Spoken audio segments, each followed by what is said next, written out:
Hi, folks. Welcome to another edition of Real Lads Football Banter. I'm here with the expert. The expert, it is Brendan McGirr. How are you, Brendan? I'm very well. I'm good. I'm enjoying all the banter we're getting over the lady commentators. That's making me laugh during the week. Oh, it's all got totally out of hand, doesn't it? I mean, it's going mad. I mean, now we've got the woman who was commentating on the FA Cup saying that she feels threatened and she's leaving the country after Joey Barton's been having a go.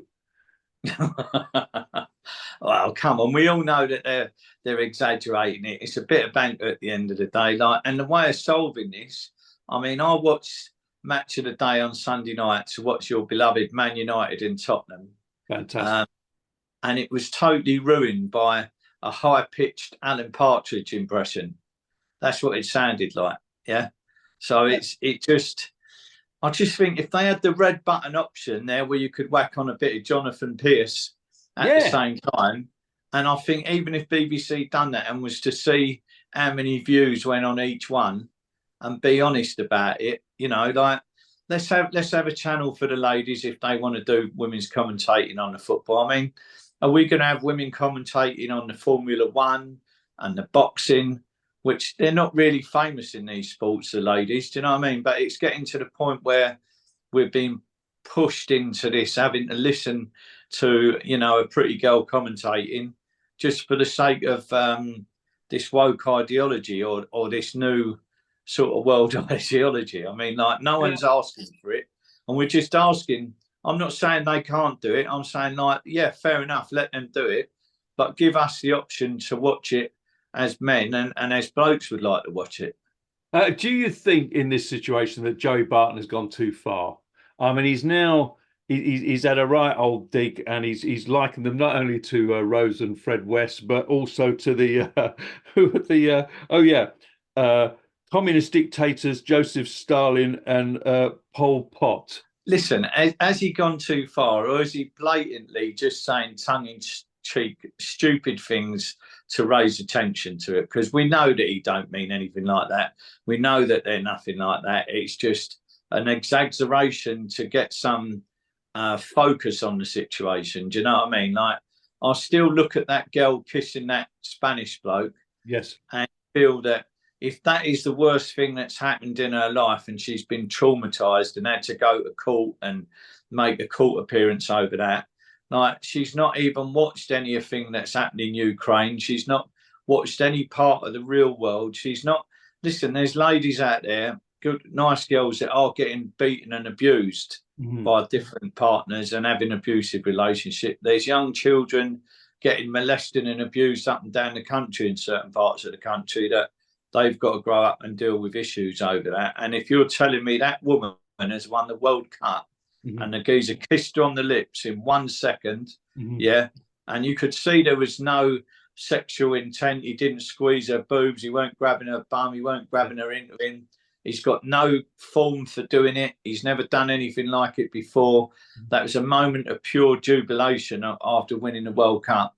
And Mhm. if he's now had to lose his job and go and face a jury in a court case for that, I just think that, are they blowing it up too much, or is Joey Barton wrong to say they're like Pol Pot? Do you know what I mean? That's how I'd balance that argument out. We know Joey Barton's taking the piss there and just making it tongue in cheek. Yeah. Anyone could see that. But if you want to grab hold of it realistically and go, oh, this is really serious, if you can make that girl getting a kiss off that geezer that serious, you can make anything serious at the moment. So it's sad. It's just sad we live in such a pathetic world. I agree. I mean, I think, look, I don't think there's any bloke out there that is wishing women bad, about the commentary. It's a simple issue that the blokes just prefer to listen to blokes, commentate and football experts that they relate to. Right from the start, Liam, I've said all I want to do is watch someone that I've watched play football that I can relate to, listen to a bloke's voice like I did growing up as a kid, and I've always done, and gone to football with my mates. I mean, it's always been the lads and watching a bit of football. Our ladies come with us. Even our ladies don't like the women commentators. They say it spoils the game. So if you've got to have these ladies doing it in the new world, can't we give them their own platform and their own channel for people of the new world who would like to watch commentary like that? And also, as we're living in this new world of free speech and everyone's got to be heard, why don't they listen to us and just give us our little bit of entertainment how we want it? That's all we're asking, nothing else. Yeah, absolutely. It's all got out of hand, and like they say, go woke, go broke, because it's reflected in the viewing figures. People just don't want to listen to it; they switch off. So it's nothing sexist, it's nothing racist, it's nothing. It's just what you prefer to hear. Now, let me read you some of this. She said, this lady, Eni Aluko, hope I've pronounced that correctly. She said the abuse she suffered as a result of Joey Barton's social media posts have left her fearing for her safety and frightened to leave home. So we don't want that, but it Yeah, seems. but I don't know where she lives. I'm not sure where she lives. I mean, she lives in Dalston. She'd be frightened to leave home anyway. That is very true. She said she's now going to take legal action against Joey Barton for comparing her and fellow pundit Lucy Ward to serial killers Fred and Rose West. And she's warning against the dangers of online abuse and worries the issues could lead to a female broadcaster taking their own life. Well, I mean, I just think if they are that sensitive, they shouldn't be in the public eye. If that's how they're going to have to, if that's how it's affecting them, take yourself out of the public eye until your mental health is strong enough to deal with it. Because I'm afraid in this world of internet trolls, everyone says nasty things on this internet all the time, a lot worse than what Joey Barton said. And I'm sure they'd get comments a lot worse than that just from people online. So my advice to them ladies, if that's how they're feeling and if they're, getting any thoughts like that, take yourself off social media, get some therapy, get some help and make yourself strong enough to understand it shouldn't matter what anyone says out there. If you know what you're doing and you're happy in your job, everyone's got an opinion. They're going to slate you. Some people are going to love you. Some people are going to hate you. Tottenham win the FA Cup for 50 years. Arsenal are going to say their shit. Yeah. Don't matter what you do. That's how the world is, I'm afraid. And if you are going to go into a public life and the media, you are going to get criticism from some point. And my Prime Minister gets it. Anyone who's in public life, sports presenters, sports players get criticised. If that is affecting you that bad and it could make you take your own life, take a step back out of the situation and shut your socials down and concentrate on yourself, make yourself better. That's what I would say. Yeah, I totally agree. Nobody wants anybody to be badly affected, but if you are in the public eye, I mean, look, for example, Brendan, obviously your great friend Dave Courtney. I mean, he was subjected to online abuse for his entire life, wasn't he? And he had it every day he lived. He had someone up and down the country or in another country slagging him off. But Dave just laughed at it. He just never. He said, as long as you're talking about me, I'm happy. So even if you hate me, if you mention me and it gets you more views on your whatever you're doing just by putting in Dave Courtney and saying Dave Courtney, then he don't mind because he's got you more views. You're having to talk about him just to get more views. Yeah. So a lot of people do that. Most of them do that. The majority of them never ever met him. And like he said, for 25 years, the front door was open here all summer. We used to sit out the front. Not one person come here and said anything to him. So whatever they say now is even more funny because he's not here. Yes. And when you have the opportunity to speak to him, you haven't. So, I don't know. I don't follow I don't look at anyone else's thing, Liam, on the internet. I haven't got a social media. I don't do any of it. I do this banter thing for a bit of laugh because we enjoy it, and we have a laugh. I hope other people get a laugh out of it and see that we're having a bit of common sense. That's all. But it really is. If you can't deal with the pressure and the power of the trolls and the social media, I think you have to take yourself out of the situation. The only one way of dealing with it is to actually laugh at it. If that person has taken time out of their day to spend time that they can't get back, making a derogatory comment about you that makes absolutely no difference whatsoever, then I think you should be laughing at it because you've already won. They've had to take the time out of their day to insult you. Yeah, I totally agree. I think it's been taken far too seriously. And anybody, even who's played football in an amateur way or anything like that, knows that the amount of abuse and banter you get, from the crowds, from the fellow players, from the manager, and all that. You can't be sort of soft-headed about it, can you? You can't be. Well, listen, look at David Beckham. They were burning effigies after the World Cup in 1998. Do you know what I mean? He's still gone on to do okay. Do you know what I mean? So you might be hated one day and you score a goal from the halfway line the next game and you're a superstar again. Yeah, I mean, all she's got to say is, F off all my, people are having a dig at me. I'm staying here and I'm doing a job and, forget it, mate. My advice to that lady, obviously I'm a nobody in that media world, but my advice to her would be to not even answer any of it, to just don't even acknowledge it. Yeah. If you don't acknowledge it, you don't give it no strength. Do you know what I mean? So she should be able to look at that and laugh and just make herself laugh at it and go, look, he's mentioning me. At least I'm getting a mention. Yeah, absolutely. And she's in the position, in a fantastic position on the TV, in a job that everybody would love to do. She should be laughing and saying, well, I don't care what you think, folks, I'm doing all she's got to worry about is if her employers think she's capable of doing that job, and they see fit to employ her, that's all should matter to her. Yeah. No, the rest of it, if she gets slagged off every week, she should just lap it up and go, good. Well, as long as they're slagging me off, they're not doing it to someone else, and I've still got the job. Yeah, exactly. But she goes on to say it's not an isolated incident. It's the culture of the game. They're creating a culture where people don't want to go to work. And she said that she felt under threat. It has a big impact on my mental health. We both wish her the best, don't we? I mean, we don't want her to be upset. No. The answer to for that lady is to just step back. Mm-hmm. I'm sure her employers will support her if she's got mental health issues and it's affecting her. Yeah. But I think someone needs to give her some counselling and help and say, look, this is the reality of life, Anika. If you go on any of these social platforms up and down the country, there'll be fans who didn't like the club you played for slagging you off. Yeah, and look, we get slagged off in a way.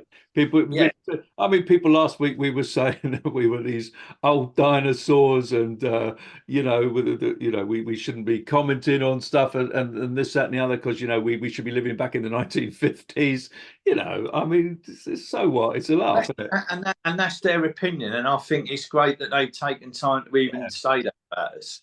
Do you know what I mean? Whether they're entitled to make, that's what we're all about here. If you want to make a comment, whatever it is, we got to take it on the chin, good or bad, take it on the chin and laugh about it. But the bottom line is, I don't think we're offending anyone. We're speaking the truth. That's all.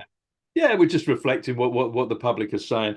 I mean, what did you think about? I mean, there was a couple of funny ones, and look, don't be offended by this, folks. Funny ones about the Fred and Rose West thing. I thought was kind of funny. Spotless said he didn't play for Palace. Fred West, he played for Bury, which is my favourite comment of the week. I absolutely cried when I heard that. I thought it's excellent. There's another one here from Smart Bishop. He said, Fred West was a very tough centre half in his day. His victims went down in the box far too often. But listen, as laughter is the key to any illness in life, I think that's what you got to take from it. You just have to laugh about it. Final one here on the same thing. Rose West was a decent centre half, to be fair. Fred was also a decent box to garden midfielder with plenty of dig. So, look, it's just a laugh. It's just a laugh. Don't take it. And I think I'd like to see more of them. I'd like to see more of them comments because that's what show. This is football banter. That's what it's about. Do you know what I mean? Mind you, you've got here Neil Goody. He said the world has gone mad when people are championing Joey Barton. He said he's a horrific man. Oh, come on, he can't be no worse than Gary Lineker as a match of the day host. In fairness, No, I'd sooner watch Joe Barton any day of the week, you know. So loads of comments about it, and it's great. Everybody's got an opinion, you know. Some people think it's actually a kind of policy so that they can clamp down on what they call hate speech, so that if all this thing is created as an argument, they can be stronger online, so that people don't say anything and all that. It's the whole woke thing, isn't it? Well, I just think it's a whole, I don't know, overall, this internet or whatever it is, they tell us we're living in a free speech country, but you really aren't, are you? Do you know what I mean? If you say anything that's not going with what the mainstream media want to put out there, if you go, you can actually be forced into, being cancelled, and you get police coming around the house now if you say too many things that are upsetting people. Yeah, so we love women, we love them. It's just, it comes down to the bottom line. We just prefer to listen to a bloke or a football player that we relate to. That's simple as that. And now, all right, let's be kind about it. Laura Woods is quite good, isn't she? She's a good presenter. I'm not sure who looked. I've got to be honest with you, I don't know any of their names. Well, or Alex Scott. Do you know Alex Scott? I know Alex Scott. Yeah, yeah, she's all right, isn't she? Alex is all right. You know what I mean? I mean, look, I just said I don't mind one or two of them, but lately it's just been every time you turned on any football program, Yeah. you've got two women and one bloke, or three women. Yes. Yeah. You know, so and then the commentary on the games, like it's just the amount of women that are coming into it now. It used to be the odd one where you could just mute the telly, but now it's becoming so much more common. It does affect the quality of the game for you. Do you know what I mean? It does affect your experience of that whole thing. And I just think, why can't they have technology where you press a red button and up comes your male commentary? Because I know people that try and put on Talk Sport when there's a live game. If there's a woman on it, Absolutely. they try and get Talk Sport commentary lined up with it. Do you know what I mean? And look, I'm sorry to tell you, Brendan, but we've got a replacement for you next week. We've got Alicia Lehman from Aston Villa. She's coming in to replace you. So I'm not bothered about that. I'm all pro the women. Listen, I'd quite happily step aside for her. She's the most beautiful woman in football. So, if I'm being replaced by that, I'll take it as a compliment. Absolutely. Now, final thing on this. Latchmere said it. I always thought Gary Lineker was a mediocre female presenter.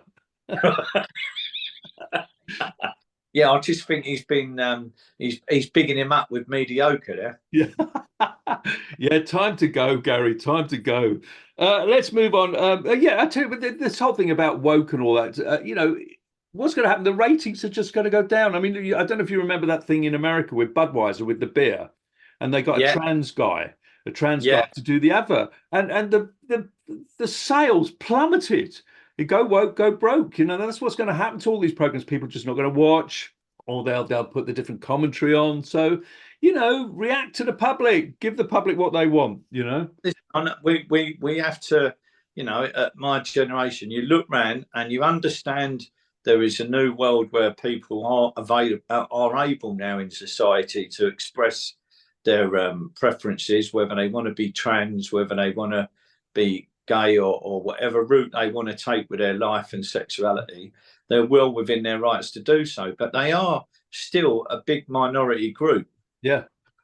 We should respect their wishes and they should be treated accordingly. But it does seem that we're having the whole thing pushed onto us in a big way to accept, and make it more mainstream. Well, I just think the reality is they're not mainstream. They do have the rights to have their own competitions. There's no way I would agree with a former man becoming a woman and going into a woman's competition. No.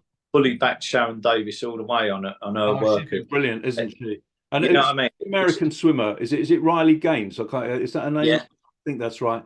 Who's really stood up for that. I mean, you can't have people who've crossed over because they're just wiping out all the women's records and worked all their life to do that and really put all the hard work in. It's not fair. It should not be allowed.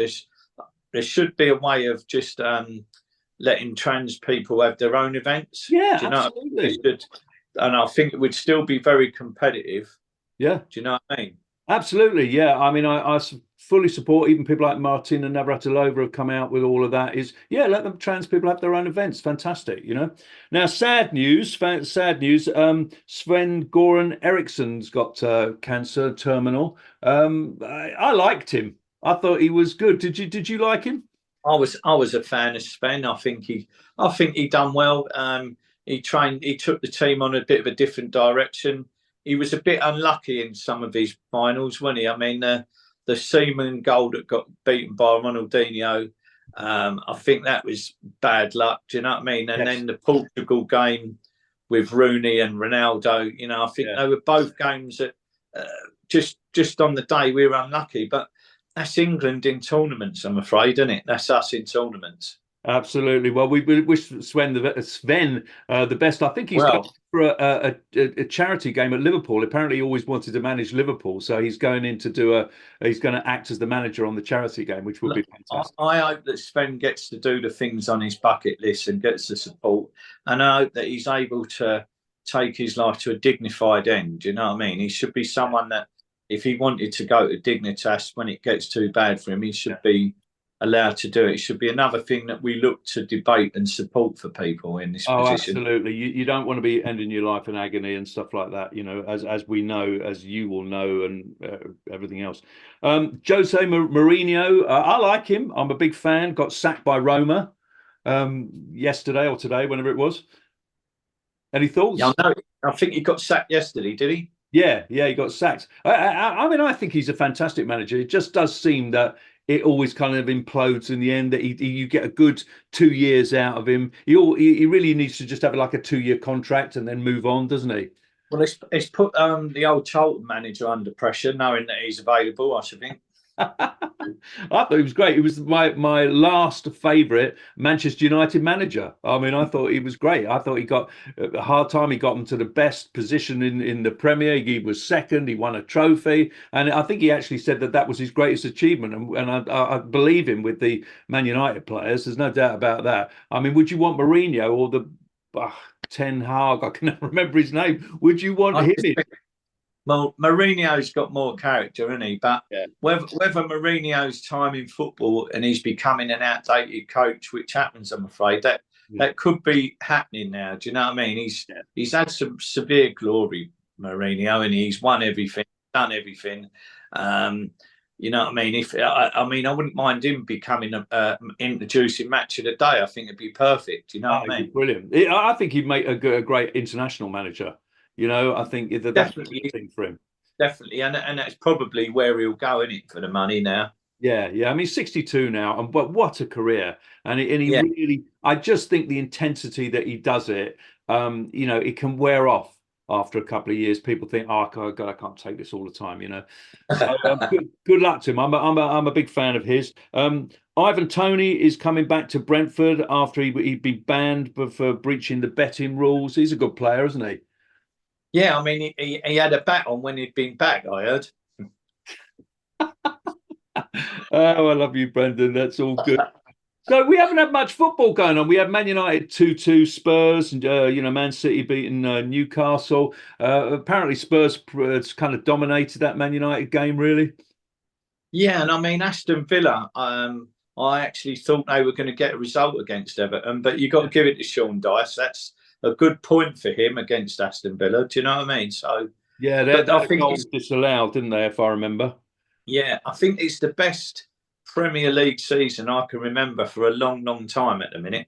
Yeah. Now, are you still going for Arsenal, or Well, I'm going for I've got Liverpool? to, I've got to stick with Arsenal. I'm hoping that they can, have a little bit of a winter break and rest and come back a bit refreshed because Yeah. they was a bit stale there just before Christmas. So come on, you need to give them a good kick up the arse and shake them up. You've got the players to win the Premier League without a doubt. I'd love you to do it for my best mate and for all the Arsenal fans out there. Yeah. I'm a little bit of a and that my heart has a big lump of Arsenal as soon as O'Dave was there. And good luck to him. I really would like them to do it this year. Yeah, it'd be a nice change, wouldn't it? Absolutely. So we've also got the transfer window, which is quite quiet, but Sancho went back to Borussia. Um, Jordan Henderson, can you believe this? He's on 700,000 a week. a week in Saudi, right? And he's not enjoying it. So he's agreed a shock deal to make a switch to Ajax in January. Wow. So he's leaving after just a few months on seven. I think I'd stick around. Well, I don't know. He's probably looked at what he's earned in the last few months and gone, right, that's it. I've got enough to leave now. I'll slip back to Holland where you know you're going to enjoy yourself. Yeah, that is true. Right, what else we got? Any other transfer? Oh yeah, there was a story. Gascoigne, Paul Gascoigne's got a program coming out on TV, and he said that he almost went to Man United instead of Spurs, but Spurs offered his sister a sunbed, so he went to Spurs instead. Do you think that was the right decision? Well, his sister must have been pleased. Yeah. So, how did you rate Gascoigne? His sister must have been well happy with that. She was at the bell of the ball in Newcastle, because you got to be honest, there's a lot of really tasty looking women up in Newcastle with the weather up there. So she's probably stole a bit of a march on everyone with a sunbed there. Yeah, but they know how to party in Newcastle, don't they? They really do. Old Terry Venables knew how to blag a deal there, didn't he? Yeah. So I think we're almost there. Let's just see. Oh yeah, do you remember Philip Coutinho? He's looking for a transfer, and he's looking for a move to the MLS. I loved all that. Do you remember that all those days in the 70s when the MLS had, Pele and Best and Franz Beckenbauer? They were New York Cosmos, weren't they? All the Charlton players from the 70s, Yeah. they used to finish playing in May here and go to America for the summer. And they used to play there all the time. Flanagan and Hales, Colin Powell, Peacock, they all went out and played in America until they come back in August. So that was because then the money they were earning wasn't much better than a bricklayer's wage. Do you know what I mean? So they had to keep working in the summer, and it kept them fit as well. Yeah, fantastic. Well, we're looking forward to maybe some sponsorship for this program. I think the going rate is what, 700,000 a week, isn't it? That's it. But yeah, pesos would do. Yeah. Other than a fiver and half a lager, it'd be fine. That'd be so, folks, I hope you enjoyed it. Female commentators want to come on. Yeah, we want to get some football people on, and we have got a few in the pipeline. The Alan Hudson thing that we did about the women's commentators has gone mad online. I wonder if he's had any stick about it yet, but I think generally people agree with him. So, that lady. If Alan's had any stick, he don't care anyway, Liam. No. And that lady commentator, we wish you well. We just want you to be happy, you just be happy. And just let us listen to the blokes, you know what I mean? No harm. Just do your own thing on the women's thing, and let us listen to the blokes. Yeah, that's it. And hopefully, I can say that hopefully, I think we may well have Sasha Illich next week, who was the penalty hero saving guy from the 1998 Charlton playoff final. Ah, so fantastic! I hope he's back in the country next week, and he has agreed to do an interview for us on Zoom. Fantastic. Well, there you go, folks. So, any other footballers, if you're down on your luck and you want to join two bitter dinosaurs on the show, please turn up. So let us know. We look forward to it. All right, folks. We're going to see you next week, and that's all from the football lads, the real football lads banter from me and Brendan McGirr. Cheers, everyone. Thank you.